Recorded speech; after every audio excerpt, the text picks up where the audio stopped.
What's up, world? And how are you? Let me go get my headset.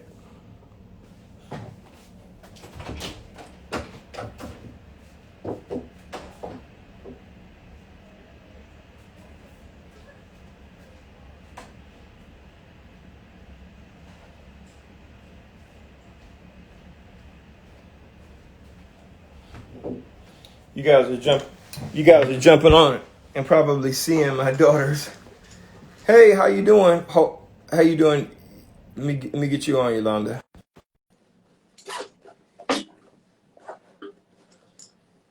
I went to go grab my headset. Oh, I got it right here.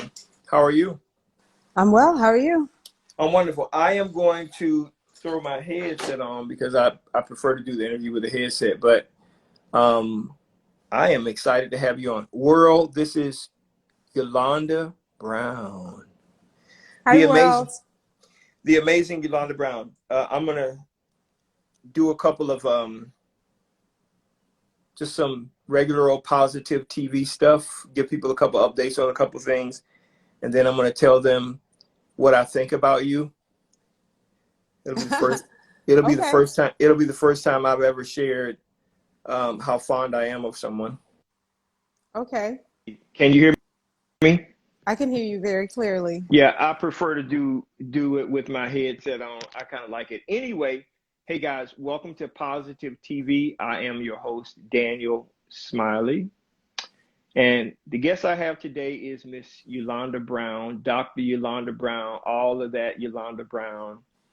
Um, and I'm gonna tell you what I think about this awesome woman in just a second. But there's a couple of things that I want to make sure everybody is aware of, and that is next Saturday, my speaking bureau, Positively Speaking Co., will be hosting a motivational event. It's absolutely free here on Instagram Live. It's going to be from 1 p.m. Central Standard Time, 2 p.m. Eastern, all the way till 5 p.m. Four amazing speakers, me being one of them, co-keynote speakers. It's going to be awesome. Do you know who Venus Miller is? I was looking at the flyer, and a couple of the names sounded a lot familiar to me, but I wasn't sure. Yeah, Venus is from Miami. She's a doctor and Mm-hmm. deals with mental health. She Mm. is awesome. I mean, awesome. She's going to be awesome. And then we have Coach Tiffany Nicole. She's an amazing.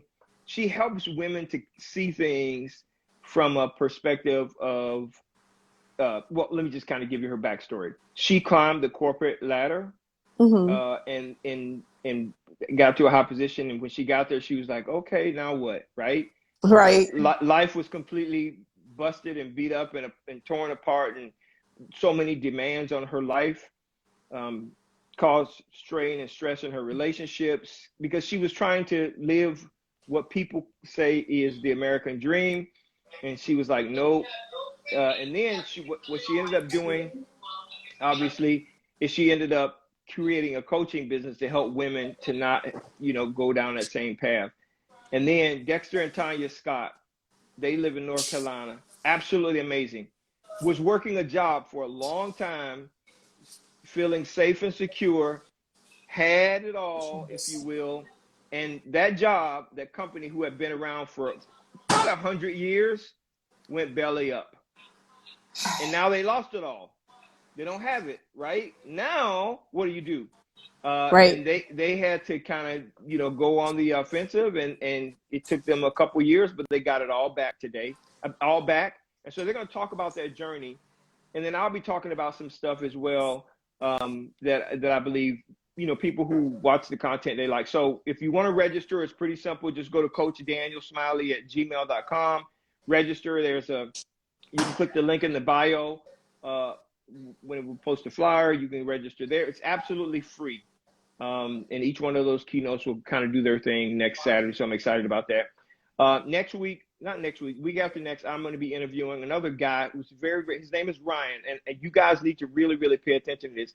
And by the way, Yolanda, I want this to be pretty regular for you and I, Okay. because when I explain to everybody what my thoughts are about you, you'll understand why too. I think you already know why, but Okay. yeah, I'm going to be interviewing a guy by the name of Ryan. He was born with a disability that he has turned into positivity. His arms don't bend at the elbow. But he lives a regular life. People look at him, and we think people feel sorry for people like that, but he doesn't. He took it as a positive and has learned how to do a bunch of stuff. So I'll be interviewing him, and then the week after that, guess who I'm going to be interviewing? My Whew. mom. Nice. So I'll be having a conversation with my mom, what it was like growing up raising 8 kids, and especially dealing with a crazy dude like me, right? In growing up. And one that looks just like you. Yeah, and my twin brother as well, absolutely. So my mom is going to get on TikTok, not TikTok, Instagram Live and do an interview. So I was excited about that. Anyway, so I want to welcome everybody. I'm going to give you the opportunity to interview yourself and to introduce yourself in just a moment. But I want to tell everybody in the entire world, and I've never said this to you, so this will be the first time you're hearing it as well. Okay. I give a lot of advice to people all over the world. I have coaching clients. People come to me from the content that I post. I advise a lot of people, um, and there are a lot of people whose content I follow, information I love to consume. But when I really need honest advice, someone who I can talk to, who I know who is smart, very, very smart, thoughtful, um, sensitive to the situation, open, honest. You are one of the only people in the world that I would come to. I'm, Wow. I mean that one of the only people in the world. Obviously, Ashley and I have these conversations, but outside of you, someone that I want to really, if I really was in a situation where I had to make some tough decisions. In fact, when I was ending a relationship several years ago and entering into the relationship with my wife, you were the one that I spoke to. You were the Yes. one that I confided in. You are the one that gave me the advice. Um, you are the person that I spoke to, and I think I told Ashley that for the first time last week. You were the person that helped guide me through, which was at that time a very challenging situation, and helped see me to the other side. And so I really appreciate that. I think that for me, you're one of the smartest, most thoughtful, kind, loving, caring, giving, awesome people I know. Really, you are. You really, Okay. really, you are. And I mean, you already know that I think you're amazing, but it's important for you to hear it. So anyway, introduce yourself. We're going to do a kind of a rapid fire today. I want to get your thoughts on a lot of different things. So I have a list of things that I'm just going to share, and I want you to just kind of go for it. Introduce Okay. yourself. Tell everybody who you are, what you do, whatever you want them to know about you. Go for it. All right. Well, let me stop blushing because that was a amazing introduction. I am Yolanda Brown. I have known Daniel many, many, many years since childhood, actually, and we have been very good friends. I currently am a dean at a state college here in Fort Lauderdale. I've been working in higher ed for about 20 years. I did work in the legal field a little bit. I think that he's very generous by calling me doctor. I do have a doctorate degree, but it is a professional doctorate degree. I have a Juris Doctor degree. I love life. I brought myself back from the brink of many things. I've been on many cliffs, and I've been able to find my way back to the middle. And I consider myself to be just the regular next girl next door who has grown in leaps and bounds, whether that be academically or whether that be socially or spiritually or learning about love, life, and experiences. I'm very thankful for the wisdom that I possess and the discernment that I possess. And here I am. So one of the you are certainly a lot more than that. I have never seen you lose your cool ever. Not even on me. Not not even on me. And I'm sure I can frustrate a lot of people. I have never seen you're probably one of the most emotionally stable people. Why is that? For a few reasons. I can get a little rowdy. I have a best friend who's also from Miami, Homestead to be exact. When we became friends, she has emotional highs. And so in order for us to be equals, there were times when I had to meet her where she was. So I learned a long time ago, I have a proclivity to anger because of the people that raised me as well as who I share DNA with. They're very angry people sometimes.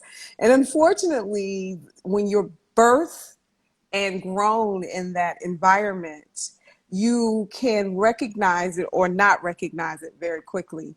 I decided when I was in my early years that I did not want to be angry. I didn't like when I sounded angry. I didn't like when I got in fights all the time. I tell people this all the time. They don't believe me. But, when I was a junior in high school, I went to the office 36 times. I And didn't know that. I know many of those times were because I was a fighter. And I was always different. I was always very different. I thought differently. I looked differently. I expressed differently. And people just didn't know how to take that. So it was always dissension. And I wasn't really the rah rah arguer type. I was the fighter. So I had to get control of that because I knew that wasn't going to take me anywhere in life. I really wanted to deal with the issues and not the emotion.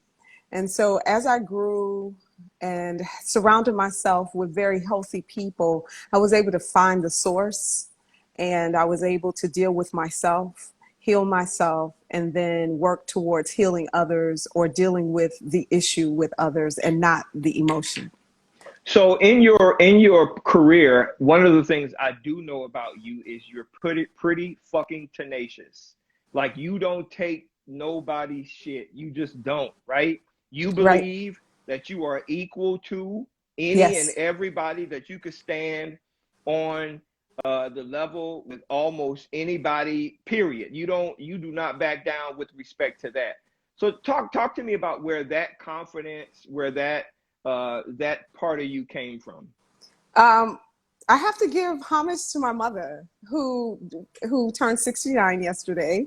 It was her birthday. I have to give homage to her. There were many things that I could not be as a child. I could not be weak. I could not know.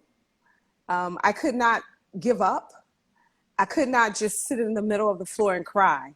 What I could do is find resolution when there was a problem. What I could do is learn what I did not know. What I could do was come and talk about it without showing disrespectful emotion. And if I can come up with the argument that was strong enough, I possibly could change my mother's mind. So there was a lot of things I could not be, and there were things that I had to be. And so confident was one of them. When I was growing up, because I have a gap, and later on it learned that it was I have a bone disorder at the top where there's a split, and so I can't close the gap because if I do, then my teeth will start doing crazy things.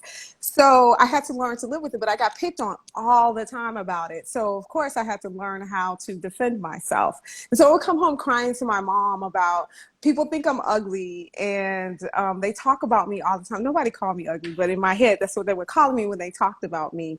And my mother would look at me and say, "You are beautiful. Dry your tears and forget what they say and go be you." And that was the end of the conversation. So I learned quickly that I had to look in the mirror, see who I was, and understand that whether I have faults and strengths, that they all made who I was, and I had to be the best me. And so that's what I worked on. So a lot of people are challenged by that, right? So our adversity could do one of two things, right?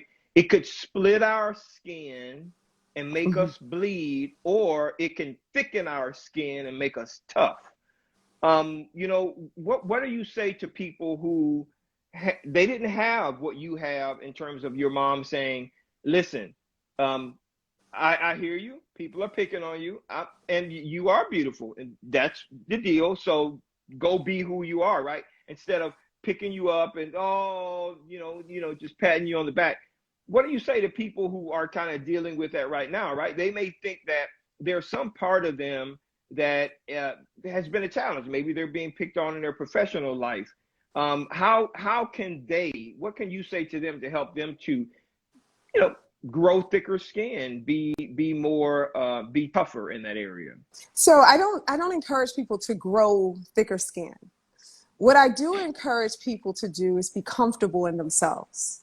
And so what that means is unfolding all of those things that you've packed on top of yourselves to be somebody or something that is acceptable, what you deem to be acceptable to society.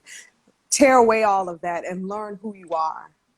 Learn your strengths, learn your weaknesses, and work on those areas that bother you most. When you build those weaknesses that you see within yourself, nobody can tear you down because of them, because you already know what they are and you already know the work that you're doing. When you fall in love with who you are, your greatest self, who you are, you are never one thing. You're many things. So you do this really bad, but you do these 25 things really good. Know that. Repeat that to yourself often. Encourage yourself often. Surround yourself with people who see those things in you and encourage you often. And then work on those things that are minuses in your life so you can strengthen those areas. Don't shrug off, fight off, put your hands up to stop people when you hear something that people who love you tell you consistently. You're being defensive. Don't defend being defensive. Listen to it. Don't respond. Take it in your room, close the door, and work through it in your mind and your heart and see for a fact if that's true.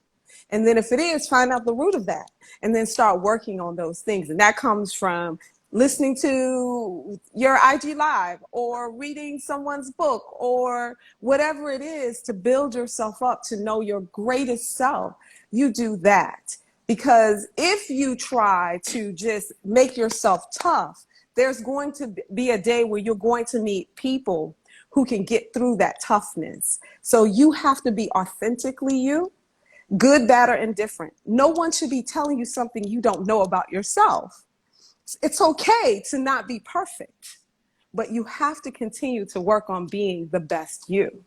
Okay, let's talk about thick skin. Since you think people can penetrate you, even if your skin is thick, do you think do you think that there is anybody in the world who could penetrate my thick skin? Yeah, Oh, you do? Oh, I you do. do? I do. Wait. What? So I do. I Who? do. Who? People you love, people that you genuinely give yourself to, because they can connect to you in ways that people outside of you cannot. You don't give energy or space to the people outside. You respect them, you honor them, you give to them, but you don't take from them. But the people you love, you open yourself up to totally. And they can hurt you. They can surprise you. They can disappoint you. They can penetrate the thickness of you. But there are very few people, but they exist. And I've seen them do it. You know Now, what? didn't mean that you lay down and just didn't get tough again. But I know for a fact, people you love can get to you. You've seen it I've seen it because I've had the conversations with you about what I was going more than through. once, more than once. Okay. Okay. That's that's new for the audience. Okay, so let's talk about this. I call it thick skin. You say don't do that. Let's talk about this. So to do what you're talking about requires for a person. Okay, I'm in my mid.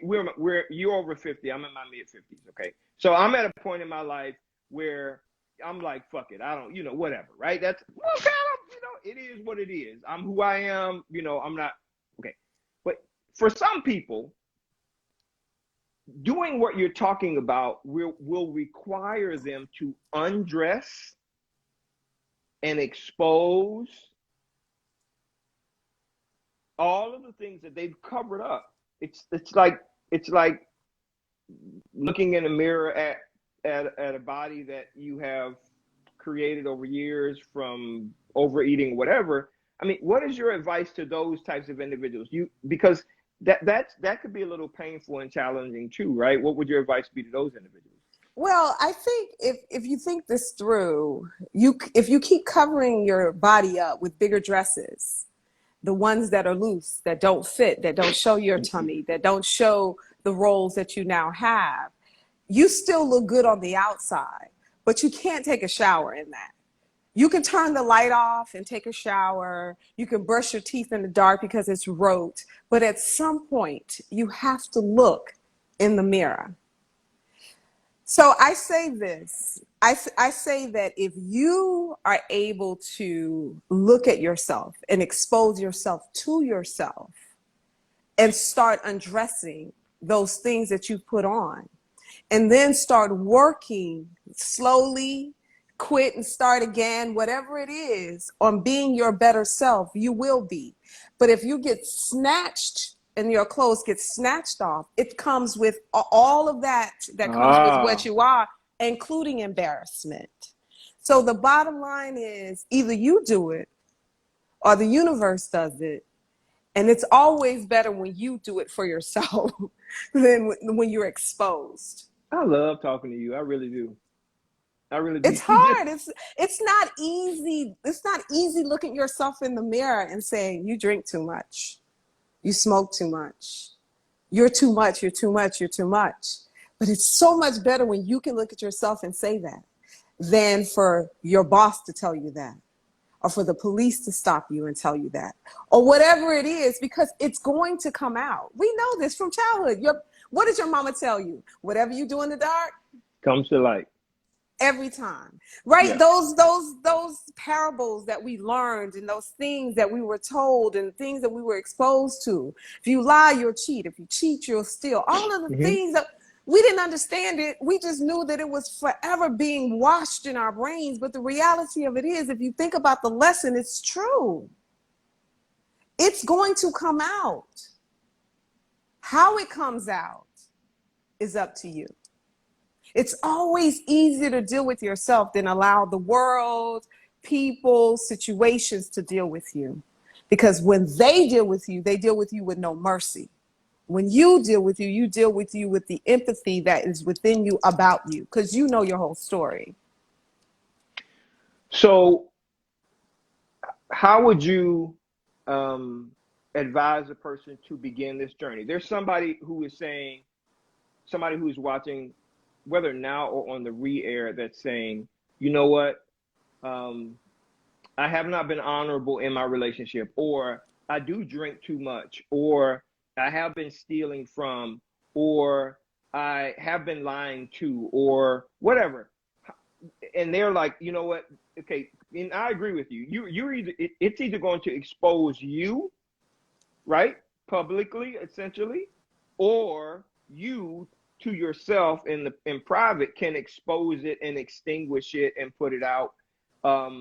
What would you advise a person to, the first step, the things that they begin to do to, uncover some of or face some of those challenges in their lives that will, and I believe this, it will eventually, in all of us, you may have been doing it for 15 years, but one day, one day, It one catches day, up, right? yeah.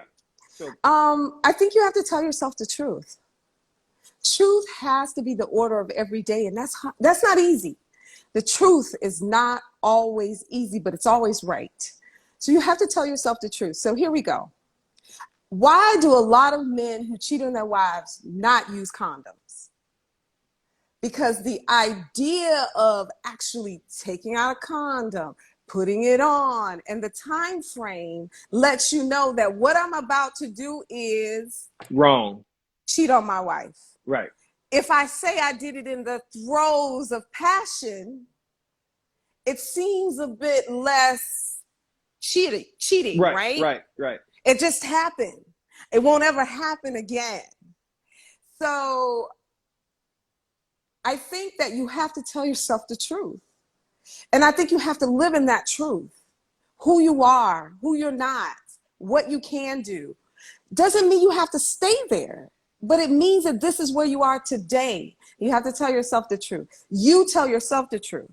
And then the people that you surround yourself with cannot be yes people. They have to be people who will tell you the truth about you as well. That's why moms, which your mom is coming on, are always good, right? Because they don't care if you get mad at them because they know you're coming back because they're your mom.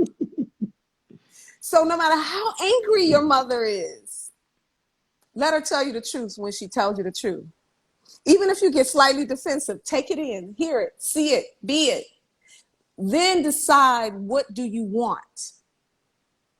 Because you can hear truth about yourself and then you can have a pity party and stay there. Right? I call it Yep. sitting in the middle of going in the road and sitting in the middle of the road and crying. Yeah, cars will swerve around you and stop, but one car will run you over because they won't be paying attention. So you can either sit there and take a chance, or you can accept truth and decide what's next for yourself. And that could be baby steps. It could be, okay, I'm going to stop eating potato chips. All right, maybe I can't stop eating all potato chips, but I'm But going yeah, to stop eating fried potato chips.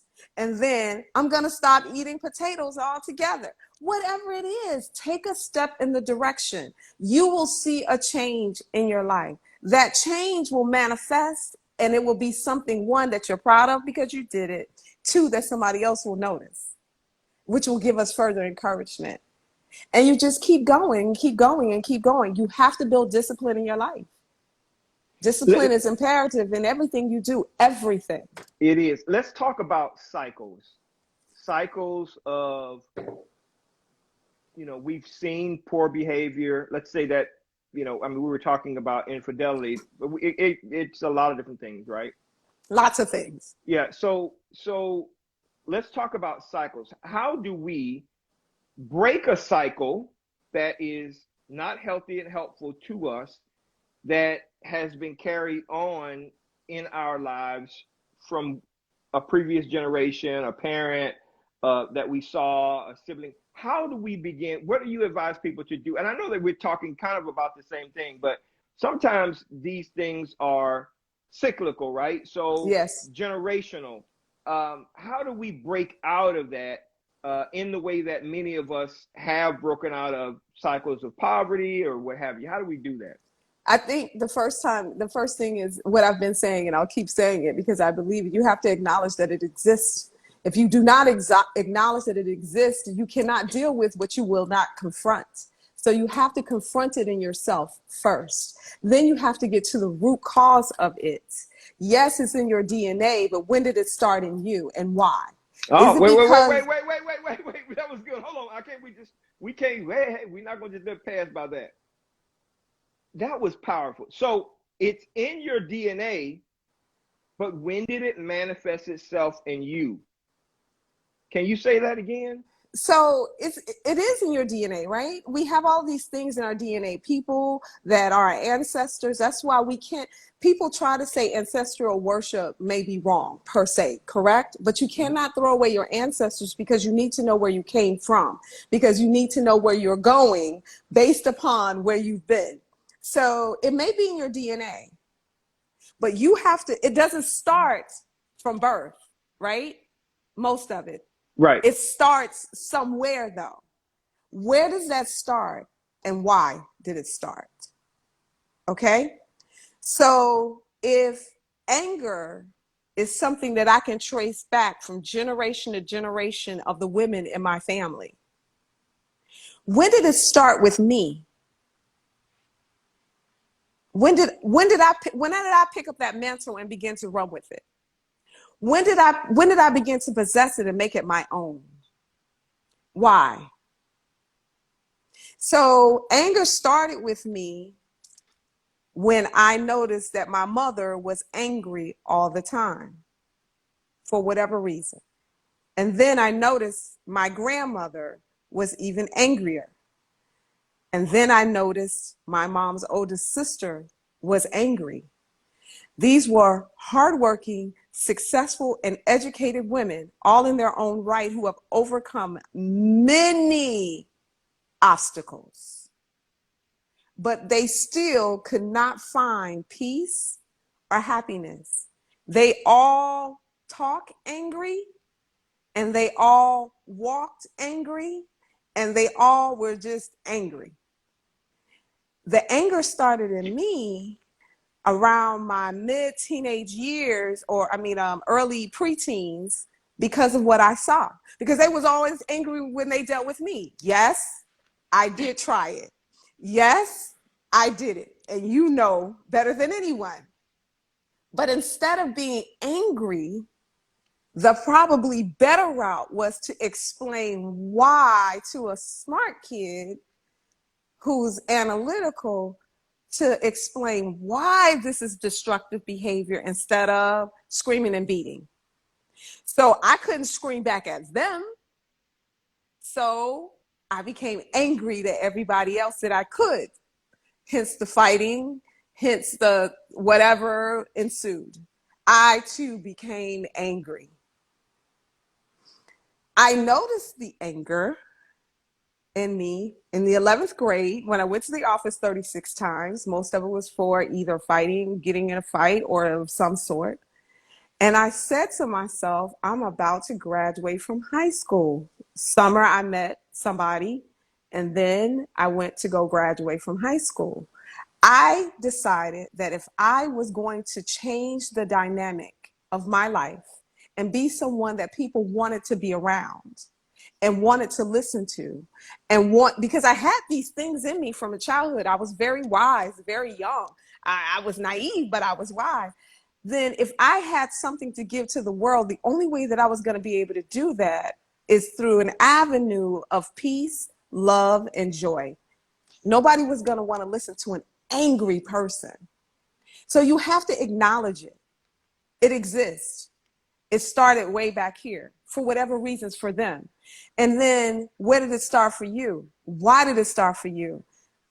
Acknowledgement point. Now what am I going to do about it? And am I going to say, well, my mama's angry and my grandmama was angry and I'm sure her mom was angry because of circumstance and I'm just angry? Or I'm going to say, I want to be different.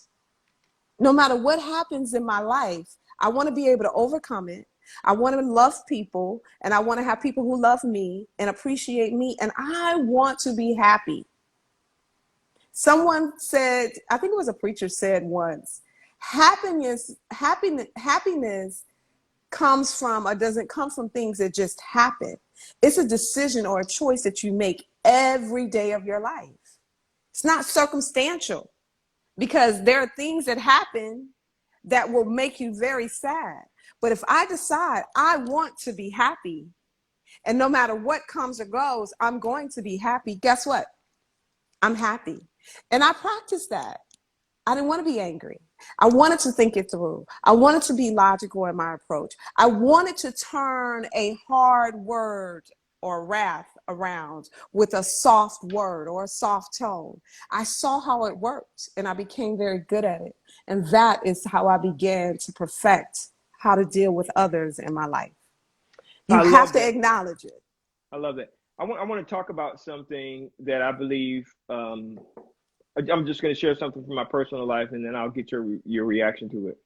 So I really I like what you. I'm a very systematic thinker. I'm very analytical like you, and I'm just kind of an A B C D E F G, and that's kind of how I process things and how I go through many things in my life. So I've never been a drinker, a big drinker, right? I drink wine and I drink now too, but I've never been a big drinker. And in my 20s, 30s, and 40s, I don't think I drank at all, really, in my 20s, 30s, and all the way up to my mid 40s. And there was a reason why. My father, who I absolutely loved and adored, was an alcoholic. He drank Budweiser beer, and his alcoholism changed his personality. When my father wasn't drinking, he was an absolutely amazing man to my mom, right, and to us. Now his alcoholism never became a tool for abuse to his kids per se. But when my father drank, he was a different person, and he abused, physically abused my mom because of the alcoholism. Sadly, my father died because of alcoholism as well. Cirrhosis of the liver was the thing that claimed his life. My oldest brother, Sperlin, was an alcoholic, and he passed away, liver failure, the whole 9 yards. My brother, it missed my brother Kenneth. I don't know why, but then my twin brother is a humongous heavy drinker. There was a reason why I chose not to. And I chose not to be a drinker because I didn't want to be like my father in that way. So it's it's kind of the same thing that you're talking about. I made a decision early on in my life that alcohol would not be a part of my life because I didn't like the way it made my dad with my mom. And you're saying that, anger was evident. And so you have to understand, okay, I recognize what it is. I now know when I had to be faced with it, and I have to make a choice to embrace it or to reject it. And even if I've embraced it and over years it has still been part of my life, I still have an opportunity. If it is causing destruction in my life, I have an opportunity to change that now. What would you say to those people? Well, I think that it's never too late. I think we get to live on for reasons, right? I don't believe that we just live to exist. I think we have purpose, and there's many purposes in our lives. And somehow I knew you were going to ask me this question. So let me give you the answer that came to me. My greatest goal in life at 52, almost 53 years old, is this. I want to die empty. And what do I mean by that? Every gift, every talent, every ability, every strand of wisdom, every word of knowledge, every book that I'm supposed to write, every word I'm supposed to speak, I want to do it, give it, share it, be it, because I want to die empty. And I feel like I'm behind in some of those things because here I am, 52, going on 53 years old, and I haven't written my first book yet. But you have to deal with where you are today and work towards the goal. You can never give up on yourself. I don't care what you've done for 52 years. Year 52 and a half, you can change. You can fulfill greatness because we all have it in us. I am not more special than you. You are not more special than someone else. Just because we walk in our greatness doesn't make us better. It's just that we acknowledged it and we were willing to do it. And because of that, we're walking into those things. But the person who hasn't gotten up off the couch yet still counts, and they still can do it, and they still can give it. It has to start with acknowledgement. If you do not acknowledge who you are, where you are, know your shortcomings, know your strengths, know your weaknesses, deal with it, become better, become whole, mess up, pick yourself up, do it again, surround yourself with the right people, how will you ever grow?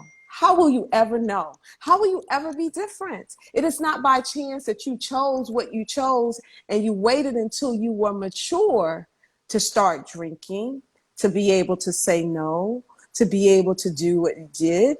You made a choice. Your brother maybe not have at that time, but I see him try it again and try it again. And that's what life is all about. It's about trying it again.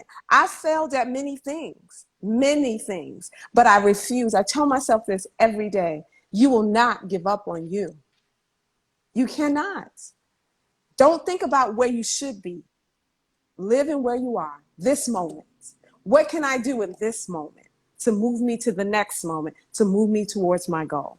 So when I'm gone, and we all are leaving here, sooner or later, hopefully late, we are old. We die empty. We left it all. That's okay. We definitely are coming back on in the coming days. I want you to use this last 5 minutes to be your awesome self. Just look into the camera and speak from your heart, your head, to people who are watching now or watching on the re-air. What would you say to these individuals in the next 3 minutes? Go. Okay. So I saw my niece come on. Hi, Talia. I think that what's most important is that you love yourself. Fall in love with yourself. You are more than enough. I know you think you're not because somebody else got the job, because somebody else got the guy or the girl, but you are. You are perfectly designed and made within yourself to do what you are supposed to do. Run your own race, no matter how slow it is, no matter where it is, no matter how wiggly the line is, it's yours to run. Be your most authentic self. And when you fall, forgive yourself, get back up, try it again. And that's it. I'm going to leave it with I that. I had all of these things that I was going to be talking to you about. So when we when we come back, there are a couple other things. When we do another show, there are a couple other things that I want to get your take on. The BLM movement. I want to Yes. get your take on the youth of today. I know that as a dean of a state college, you see so many youth. We want to talk about that. I want to talk about relationships and what your thoughts are on relationships and marriage and parenting and all of those things that I know that you are super thoughtful about. I also want to talk about navigating a breakup and then how to recover from that so that you can be healed and healthy for your next connection or relationship or what have you. And you know, you have helped me through many of those stuff I do. And so I really And appreciate vice you. versa. Well, yeah. Listen, whenever we have tough times, again, as I said in the beginning, I know that I can call you or text you or whatever, and we'll connect, and you'll make time for me, and you'll listen to me, and then you'll give it to me straight, and you are always honest. And there are very, very few people whose advice in life I take, and you are definitely one of the one or two people outside of Ashley, one of the one or two people whose advice I listen to and will take, because I know that you know me, that you love me, and that you are not going to tell me something just because you think I'm the coolest person you've ever known in your life, which I already know that you already feel that way, right? Yes. No, so Yes. no, And the best singer I've known. I appreciate I that. bet your audience didn't know that you were a singer. Well, I don't talk a whole lot about my professional singing career. Maybe one day, you know what? One day I'm just gonna come on IG Live and I'll do a whole concert. That's maybe I'll do that. We'll see. But I'm definitely going to have you back on to talk about these other things. I think it's absolutely imperative. In fact, we may even do some other things like a Facebook Live or multicast or whatever. But I really appreciate your time today, and I appreciate you pouring into all of us the way that you did. You are absolutely amazing. And I know that everybody who has seen this live and everybody that will watch it on the re-air, they believe and feel the exact same way. So again, with all of the wisdom that I believe that I have over the years, the person that I turn to for wisdom, one of the people is you for sure. So love you for that. I really, really do. Love you back And and your you're family, absolutely your amazing. beautiful family. And thank you for the opportunity. I appreciate it. All right, and we will be talking soon. Thanks, guys. If you want to get in contact with her, just to kind of vibe with her, if you ever need somebody that you want, and hopefully we're not flooding your inbox, but if you want to get in contact with her, let me know. I'll get permission from her and then get you over to her. But she is someone that I value in my life, and I think she's absolutely amazing. So maybe we'll just share her through all of these lives in the coming days. Thank you so much, and we'll talk to you soon. Nice talking to you. All right, have a good one. You too. Bye bye. Bye.